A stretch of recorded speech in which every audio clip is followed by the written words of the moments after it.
A really great question came through our Facebook group the other day, and it has really had me thinking. So here's the scenario. Imagine the good-natured and well-meaning teacher that you are, trying to connect with every student that you meet. And some of those students you make headway with, and rather quickly. But with other students, that struggle is so much more steep. Try and talk to kids and they ignore you, they half pay attention to you. Even though you may be an avalanche of love and kindness, these kids they act like they don't hear you or that they're completely uninterested in what you're saying. So the question in the group was, when do you stop giving to students? And what if you're not the kind of teacher that can connect? This is what we're going to talk about today. Let's go. Now, before I answer this question, I want to do a quick reading from the book of Reynolds. This is indeed the foreword to Teacher Class Off, now available on Amazon and all places books are sold. I hated Mr. Reynolds the first time that I met him. He was unlike any other teacher I had ever met. Caring, personable, and above all, the most thoughtful person I'd ever had the privilege of knowing and eventually befriending. Getting to know Mr. Reynolds was the best and strangest thing to happen to me during my high school years. I say I hated him because I really did. He wanted me to do something I'd never done before, open myself up. I grew up suppressing my thoughts and feelings, building a thick skin. Reynolds wanted none of that. He wanted to connect with his students and make his presence known. He created a safe space for us in school long before it was a trendy thing to do. He saw us as people and not just ID numbers. Now, look, I don't read this to affirm myself or anything like that, but my point here is that one of my favorite students of all time is a student that even in my own book starts with the opening line of, I hated Mr. Reynolds when I first met him. And I think that there's a lesson in that. First, I need to get rid of this outfit. The lesson here, I think, is that Romina wasn't different than any other student that ever walked into my classroom. I didn't feel a special connection to her initially. I didn't feel like I had to go out of my way to try and connect with her. I was just connecting like I did with all kids.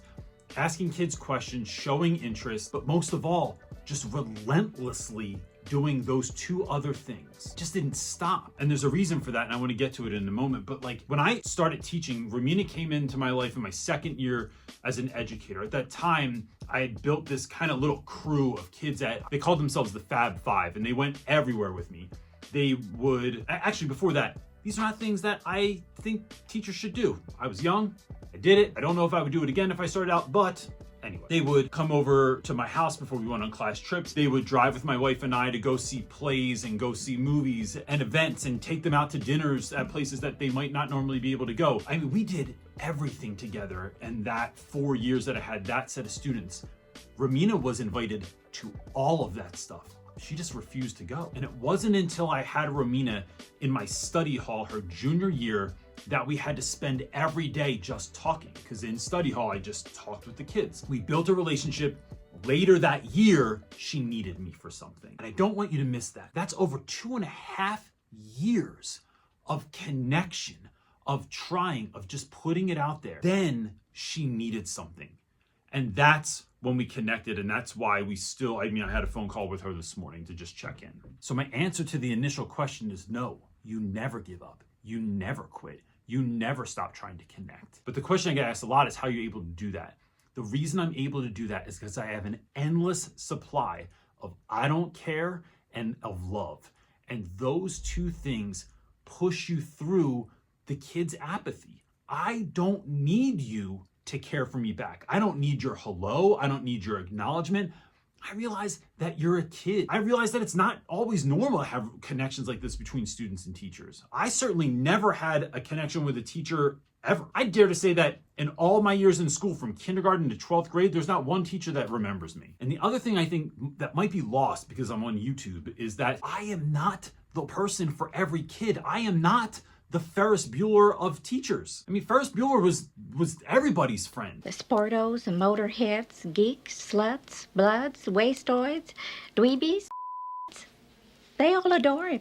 They think he's a righteous dude. But the fact of the matter is that you don't have to be the connection point for every student. As a matter of fact, think of how overwhelming that would be if you got down with every single student that you talked to. That would be, you would have no other time to do anything else. And so one of the other things that came up in this post in the Facebook group was this idea that this teacher was saying that there was a certain group of students that this teacher got along with, these kind of nerdy kids that they kind of nerded out about stuff.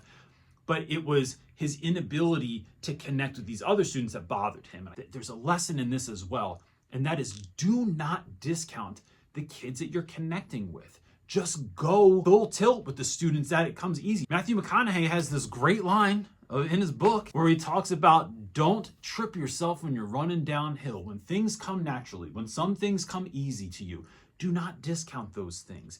Instead, pour gasoline on them. You can still pour into the kids that it comes easier with.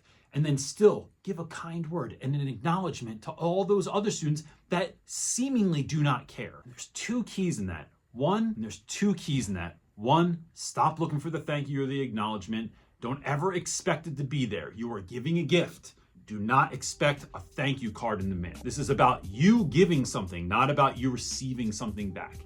And the second thing is you are planting seeds every time you acknowledge a child, every time you say a kind word, every time you speak a moment of wisdom to someone. You are planting a seed, and you have no idea how fast some of those seeds are going to grow and how long some of the other ones take. And some of them never germinate, or someone else is watering that seed and they're going to have that connection, and that's not your connection to have. And the last thing is, look, some kids, they're going to read your body language. They're going to read the way you're asking questions. Say it with confidence, even if it's fake.